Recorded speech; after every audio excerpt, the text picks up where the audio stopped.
In this video, I'm going to demonstrate a double high probability setup. What is this trade? Well, number one, I have to identify the structure, and structure is we have big uptrend working hard. This has been a bullish trading day. You have a new high, first attempt to go long, pullback, second entry long, and this is the lowest low of this pullback, so I can use this to count as well. First entry short, pullback, second entry short failure. So you have double high probability setup in one second entry long and a failed second entry short. It's a bullish bar closing above EMA. So I'm taking advantage of double high probability setup since the trend is up. Scalping 8 contracts, leaving 1 contract as a runner, and stop loss goes 1 tick below the single bar. Okay traders, so the scalp was reached. We managed to get the scalp. I tightened the stop loss to break even because the runner is just a bonus. And this was a perfect demonstration where to enter a high probability setup. Okay, I'm waiting for the correction phase to end. I combined 2 high probability setups to go long, and it's at the key entry point. Small downtrend played up with the break push to an extreme, everything aligned, textbook high probability setup. You want to buy low where the correction phase is ending. Alright traders, I'm resuming the video. We still are trading in the same session. We have a new low first entry short, second entry short failure. Why am I taking the failed second entry short?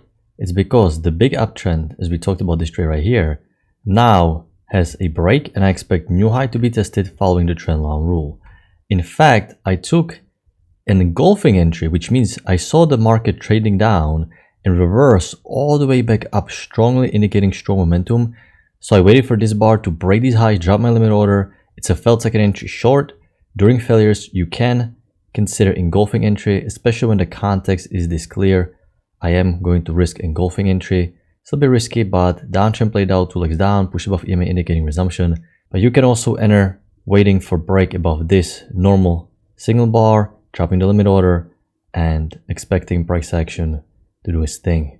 So we'll see if the market's going to continue working higher. The failed second entry short continuation, because chances are high we need to test the new high. So let's see if we can make the scalp. The downtrend can be drawn a little bit wider, something like this, but because the uptrend was so strong, I'm keeping this tight, and also the push above EMA makes me believe that the bulls are back in the market, and this is why I like drawing it tighter with the break new low, simply because the push above EMA was quite strong. If the EMA is holding, you can be patient, but the push above EMA is indicating the resumption. Alright, so I'm going to tighten the stop loss once again to break even, and this was great failed second entry short.